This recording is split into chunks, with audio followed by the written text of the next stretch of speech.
السلام علیکم ورحمۃ اللہ وبرکاتہ۔ الحمد للہ والصلاة والسلام علی رسول اللہ وعلی آلہ وصحبہ ومن والاه وبعد۔ محترم بزرگوں، دوستوں اور بھائیوں، آج کا ہمارا یہ درس نماز کی ایک اہم شرط ستر العورہ یعنی ستر پوشی سے متعلق ہوگا۔ نماز کی صحت کے لیے ستر پوشی شرط ہے اور ضروری شے ہے۔ نماز کی صحت کے لیے جسم کے مخصوص حصے کو چھپانا اور ڈھانپنا ضروری ہے۔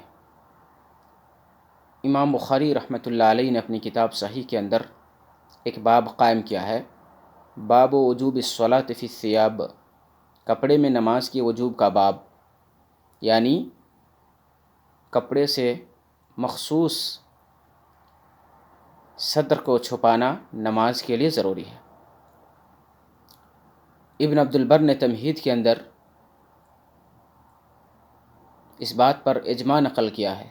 انہوں نے لکھا ہے کہ اجمعوا علی ان ستر العورۃ فرض واجب بالجملۃ علی الآدمیین، کہ تمام اہل علم کا اس بات پر اتفاق ہے کہ ستر پوشی فرض اور واجب ہے تمام آدمیوں پر بالجملہ۔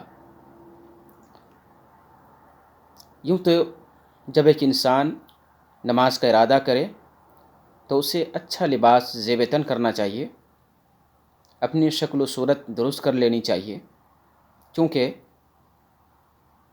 وہ ایک سب سے اعلیٰ ذات سے مناجات کرنے جا رہا ہوتا ہے، وہ سب سے بڑی ذات سے کچھ مانگنے جا رہا ہوتا ہے۔ اس دنیا میں ہم کسی وزیر، کسی بادشاہ یا کسی بڑے عالم دین سے یا کسی بڑے شخص سے جب ملنے جاتے ہیں تو ہم اچھا لباس زیب تن کرتے ہیں، شکل و صورت درست کرتے ہیں اور وقار کے ساتھ ہم جاتے ہیں۔ تو اللہ تعالیٰ جو بادشاہوں کا بادشاہ ہے، جو سب سے پاکیزہ ذات ہے، سب سے اعلیٰ ذات ہے، جب ہم اس سے سرگوشی کرنے جائیں تو کیوں کر ہم اچھا لباس زیب تن نہ کریں، کیوں ہم اپنے بدن کو نہ چھپائیں۔ اللہ رب العالمین نے زینت اختیار کرنے کا حکم قرآن کریم میں بھی دیا ہے۔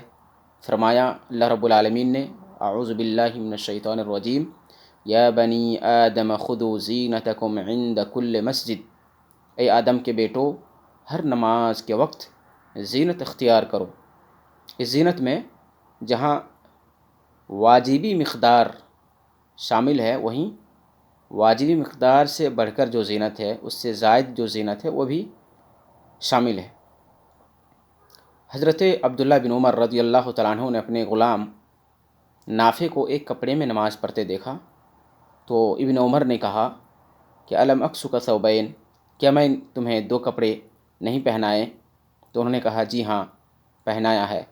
تو ابن عمر نے کہا کہ اگر میں تمہیں ابھی باہر بھیجوں کسی کے پاس تو کیا تم اسی ایک کپڑے میں جاؤ گے؟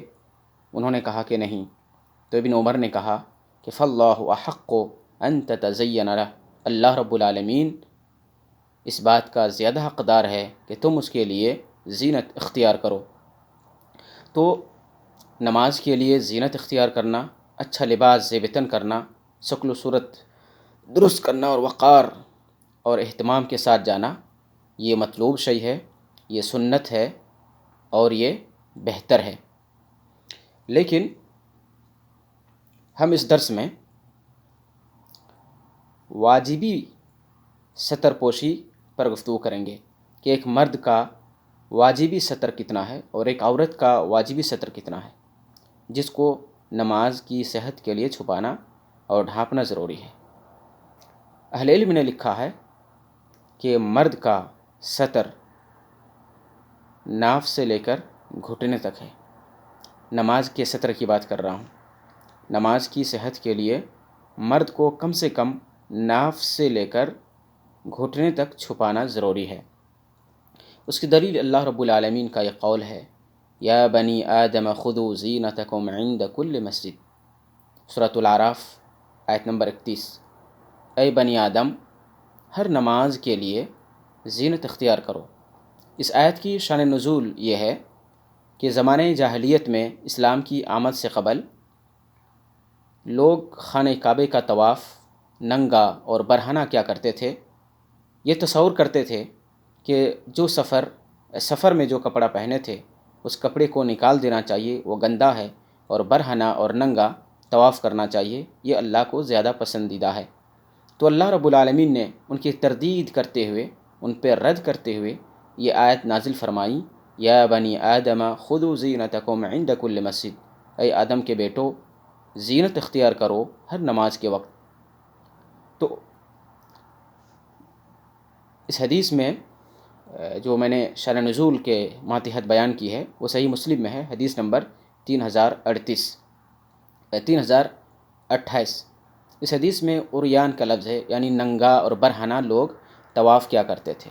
ننگا یا برہنہ اسی شخص کو کہا جاتا ہے جو اپنی شرمگاہ اگلی اور پچھلی کھول کے رکھے، یعنی وہ لوگ اگلی اور پچھلی شرمگاہ کھول کر برہنہ اور ننگا طواف کیا کرتے تھے۔ تو اللہ رب العالمین نے ان کی تردید کرتے ہوئے یہ آیت نازل فرمائی کہ زینت اختیار کرو، یعنی اپنی شرمگاہ کو ڈھانپ لو، جو کہ واجبی ستر ہے۔ تو اس آیت سے پتہ چلا کہ ایک انسان جب نماز پڑھنے جائے تو اسے اپنی شرمگاہ چھپا لینی چاہیے، اگلی اور پچھلی شرمگاہ۔ تو فقہا نے لکھا ہے کہ ناف سے لے کر گھٹنے تک چھپانا ہے۔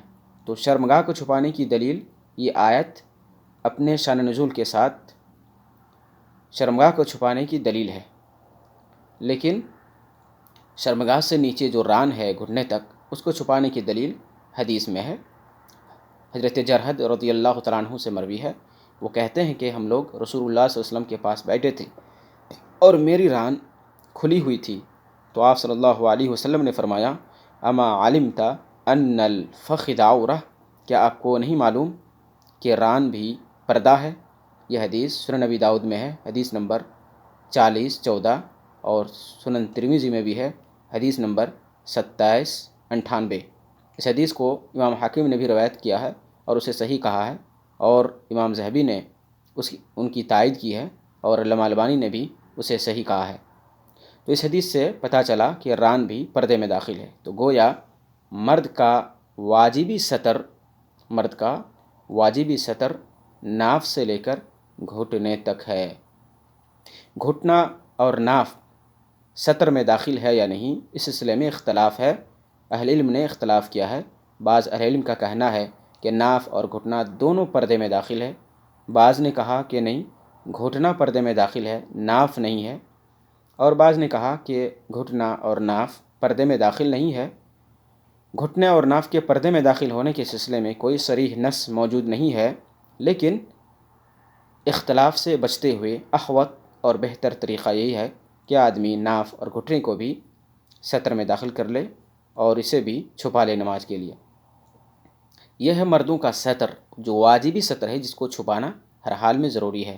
اگر کوئی شخص رات کی تاریکی میں تاریک اور اندھیری کوٹری میں بھی نماز پڑھے، پھر بھی اسے اتنا حصہ چھپانا ہی چھپانا ہے، ورنہ نماز نہیں ہوگی۔ یعنی ناف سے لے کر گھٹنے تک چھپانا ضروری ہے اور شرط ہے نماز کی صحت کے لیے۔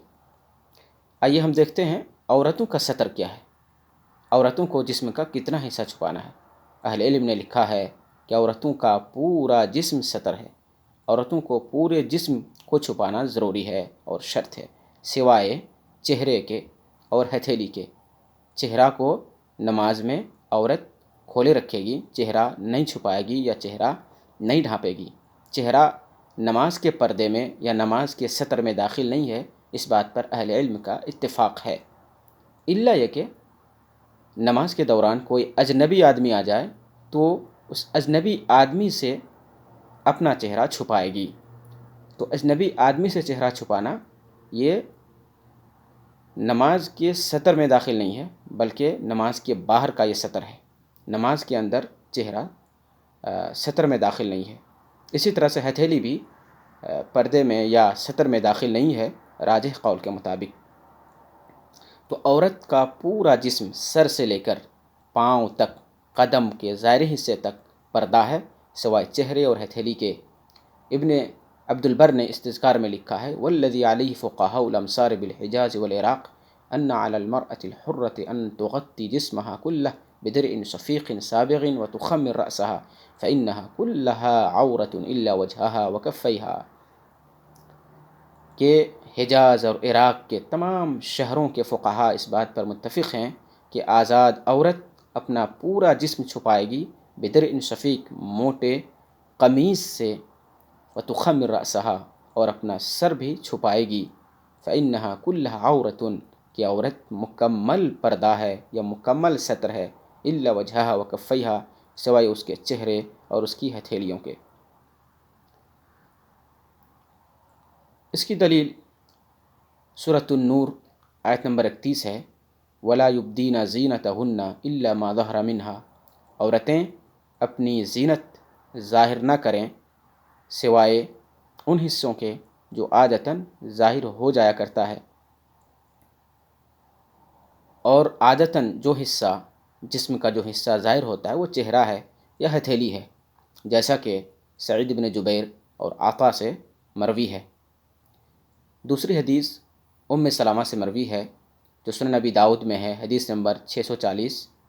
انہوں نے اللہ کے رسول صلی اللہ علیہ وسلم سے پوچھا اتصلی المرأة فی درع وخمار لیس علیہ ازار، کہ کیا عورت ایک قمیص یعنی ایک کرتا اور ایک اوڑھنی میں نماز پڑھ سکتی ہے، لیس علیہ ازار، جبکہ ازار نہ ہو یعنی سروال نہ ہو۔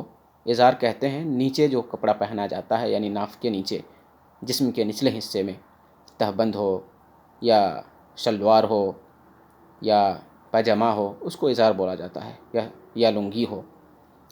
تو اللہ کے رسول صلی اللہ علیہ وسلم سے وہ پوچھ رہی ہیں کہ کیا عورت ایک کرتا اور ایک اوڑھنی میں نماز پڑھ سکتی ہے؟ تو اللہ کے رسول صلی اللہ علیہ وسلم جواب دیتے ہیں اذا كان الدرع سابغا يغطي ظهور قدميها، جب وہ قمیص اتنا لمبا ہو کہ اس عورت کے قدم کا ظاہری حصہ چھپا لے تب درست ہے، ورنہ درست نہیں۔ اس حدیث سے یہ بھی سمجھ میں آیا کہ عورت کا قدم بھی پردے میں داخل ہے، قدم کا ظاہری حصہ پردے میں داخل ہے۔ یہ حدیث موقوفاً اور مرفوعاً دونوں طرح سے مروی ہے۔ راجح یہ ہے کہ یہ حدیث موقوف ہے، یعنی یہ حدیث رسول اللہ صلی اللہ علیہ وسلم سے ثابت نہیں ہے، البتہ ان کی زوجہ محترمہ ام سلمہ رضی اللہ تعالیٰ عنہ سے مروی ہے، ان سے یہ ثابت ہے کہ انہوں نے کہا کہ عورت ایک کرتا اور ایک اوڑھنی میں نماز پڑھ سکتی ہے بشرطے کہ کرتا اتنا لمبا ہو کہ قدم کا ظاہری حصہ چھپ جائے۔ درع بولتے ہیں، درع اتنا لمبا کرتا کہ بدن کے اعلیٰ حصے سے، یعنی یہاں سے گردن سے لے کر پاؤں تک چلا جائے، اس لمبے کرتے کو درع عربی میں بولا جاتا ہے۔ دوسری حدیث حضرت عائشہ رضی اللہ تعالیٰ عنہ سے مروی ہے، وہ کہتی ہیں کہ نبی اکرم صلی اللہ علیہ وسلم نے فرمایا لا يقبل اللہ صلاۃ حائض الا بخمار، اللہ رب العالمین بالغہ عورت کی نماز بغیر اوڑھنی کے قبول نہیں فرماتا ہے۔ یہ حدیث سنن نبی داؤد میں ہے، حدیث نمبر 641، ترمذی میں بھی ہے، حدیث نمبر 377۔ امام ترمذی نے اس حدیث کے بارے میں کہا حدیث حسن، یہ حدیث حسن ہے۔ ابن ماجہ میں بھی ہے، حدیث نمبر 655۔ اس حدیث کو ابن خزیمہ اور ابن حبان نے بھی اپنے صحیح میں روایت کیا ہے، جو اس بات پر دلالت کرتا ہے کہ حدیث ان دونوں کے نزدیک صحیح ہے۔ امام ترمذی نے اس حدیث کو روایت کرنے کے بعد لکھا ہے والعمل علیہ عند اہل العلم، اس حدیث پر اہل علم کے نزدیک عمل ہے، ان المرأة اذا ادرکت فصلت وشیء من شعرها مکشوف لا تجوز صلاتها، کہ جب عورت بالغ ہو جائے اور وہ نماز پڑھے اس حال میں کہ اس کے سر کا کچھ حصہ کھلا ہو تو اس کی نماز درست نہیں ہے، کافی نہیں ہے۔ تو اس حدیث سے پتہ چلا کہ عورت کو اپنا سر بھی چھپانا ہے، اور اس سے پہلے جو حدیث گزری تھی اس سے پتہ چلا کہ پورا جسم بھی چھپانا ہے۔ تو گویا عورت کو پورا جسم چھپانا ضروری ہے سوائے چہرے اور ہتھیلی کے۔ اس کے علاوہ جسم کا کوئی حصہ اگر کھل جائے تو اس کی نماز درست نہیں ہوگی۔ اب عورت کو ایک کپڑے میں نماز پڑھنا ہے یا 2 میں یا 3 میں، اس سلسلے میں متعدد اقوال اہل علم سے سلف سے مروی ہیں۔ ابن منذر نے اوسط میں مختلف اقوال ذکر کیے ہیں۔ کسی نے کہا ہے کہ 2 کپڑے میں نماز پڑھے گی، کسی نے کہا 3 کپڑے میں نماز پڑھے گی، کسی نے کہا کہ 4 کپڑے میں۔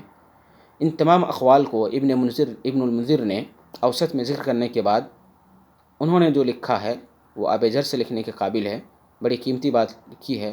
اس کا خلاصہ یہ ہے کہ عورت اگر اپنا سطر چھپا لیتی ہے، یعنی پورا بدن چھپا لیتی ہے سوائے چہرے اور ہتھیلی کے، تو اس کی نماز درست ہے، صحیح ہے، خواہ ایک کپڑے سے چھپا لے یا 2 کپڑے سے چھپا لے یا 3 کپڑا یا اس سے زائد کپڑے سے چھپائے۔ مقصود یہ ہے کہ اس کا پورا بدن چھپا ہوا ہو، پورا بدن ڈھانپ لے وہ، تو اس کی نماز درست ہے۔ یعنی کپڑے کی کوئی تحدید نہیں ہے کہ 2 کپڑا ہی ہونا چاہیے، 3 کپڑا ہی ہونا چاہیے۔ درست بات یہ ہے کہ اس کا پورا بدن چھپ جانا چاہیے۔ اگر ایک ہی کپڑا ہے لیکن اتنا وسیع ہے اور اتنا لمبا اور اتنا چوڑا ہے کہ اس کا پورا بدن چھپ رہا ہے اس کپڑے میں، تو اس کی نماز درست ہو جائے گی۔ لیکن بہتر یہ ہے کہ عورت 2 یا اس سے زائد کپڑا، 2 یا 3 کپڑا استعمال کرے نماز میں، تاکہ بدن کا کوئی حصہ کھلنے کا کوئی اندیشہ ہی نہ رہے۔ جیسے ایک قمیص ہو، یعنی ایک کرتا ہو، ایک سلوار ہو اور اوپر سے ایک چادر ہو تو کافی ہے۔ کس کپڑے سے پردہ ہو سکتا ہے یا کس کپڑے سے ستر ہو سکتا ہے؟ ستر پوشی کے لیے کس طرح کا کپڑا ہونا چاہیے؟ اہل علم نے لکھا ہے کہ اس کپڑے کی 3 شرطیں ہیں۔ پہلی شرط یہ ہے کہ کپڑا اتنا باریک نہ ہو کہ چمڑے کی رنگت نظر آئے۔ کپڑا اتنا باریک نہ ہو کہ چمڑے کی رنگت نظر آ جائے، یعنی چمڑا گورا ہے یا کالا ہے۔ اگر کپڑا اتنا باریک ہے کہ کپڑے کے اوپر سے چمڑے کی رنگت نظر آتی ہے تو وہ کپڑا ساتر نہیں ہے، اس کپڑے سے پردہ پوشی یا ستر پوشی نہیں ہو سکتی ہے۔ البتہ وہ کپڑا جو موٹا ہے لیکن کافی تنگ ہے، جس سے عضو کا حجم ظاہر ہو رہا ہے، یعنی خد و خال ظاہر ہو رہا ہے، نشیب و فراز ظاہر ہو رہا ہے، تو اہل علم نے لکھا ہے کہ نماز تو ہو جائے گی، البتہ ایسا کپڑا پہننا مکروہ ہے اور مروت کے خلاف ہے۔ دوسری شرط کپڑے کے لیے ہے کہ وہ کپڑا پاک ہو، اور اس کی بحث طہارت کی شرط میں گزر چکی ہے۔ تیسری شرط یہ ہے کہ وہ کپڑا مباح ہو، جائز ہو، حرام نہ ہو، محرم نہ ہو۔ اور کپڑا 3 طرح سے حرام ہوتا ہے، 3 طریقے سے کپڑا حرام ہو سکتا ہے۔ ایک تو بذات خود وہ کپڑا حرام ہو، جیسے ریشم کا کپڑا، اللہ کے نبی صلی اللہ علیہ وسلم نے مردوں پر ریشم کے کپڑے کو حرام قرار دیا ہے، تو ریشم کا کپڑا پہن کے نماز نہیں پڑھنا چاہیے۔ اسی طرح سے وہ کپڑا تو جائز ہو، حلال ہو، لیکن اس کپڑے میں کچھ وصف ہو جائے، ایسا آدمی کچھ ایسا اس انداز سے کپڑا پہنے کہ وہ کپڑا اس کے لیے پہننا ناجائز ہو جائے، جیسے کپڑا ٹخنے سے نیچے لٹکا کر پہننے، یا وہ کپڑا شہرت طلبی کے لیے پہنے، فخر و مباحات کے لیے پہنے، یا اسی طرح سے وہ کپڑا تو وہ کپڑا کسی سے چھین کے لایا ہو، یعنی کمانے کے اعتبار سے وہ کپڑا ناجائز ہے، چھین کے لایا ہے یا چوری کیا ہوا کپڑا ہے، تو اس طرح کے کپڑے میں نماز نہیں پڑھنا چاہیے۔ اہل علم کے مابین اختلاف ہے اس مسئلے میں کہ اگر کپڑا چوری کیا ہوا ہے، یعنی حرام کپڑا ہے، اور حرام کپڑے میں نماز پڑھ رہا ہے، تو اس کی نماز درست ہوگی یا نہیں ہوگی۔ بعض اہل علم کہتے ہیں نماز درست نہیں ہوگی، اور بعض اہل علم نے کہا کہ نماز ہو جائے گی، البتہ وہ گناہگار ہوگا، اور شاید یہی اقرب الی الصواب ہے کہ نماز درست ہوگی لیکن وہ گناہگار ہوگا، کیونکہ یہاں پہ نماز ایک الگ شے ہے اور کپڑا ایک الگ شے ہے۔ تو نماز ہو جائے گی انشاءاللہ، لیکن وہ گناہگار ہوگا۔ تو کپڑا اتنا باریک نہ ہو کہ چمڑے کی رنگت نظر آ جائے، اور اسی طرح سے کپڑا پاک ہونا چاہیے اور کپڑا جائز ہونا چاہیے، حلال ہونا چاہیے۔ آج اتنا ہی۔ اگلے درس میں انشاءاللہ العزیز استقبال قبلہ، یعنی نمازی کو قبلہ رخ ہو کر نماز پڑھنا شرط ہے، اس پر بحث ہوگی۔ اللہ رب العالمین سے دعا ہے کہ اللہ رب العالمین ہم تمام لوگوں کو عمل کی توفیق عطا فرمائے۔ والسلام علیکم ورحمۃ اللہ وبرکاتہ۔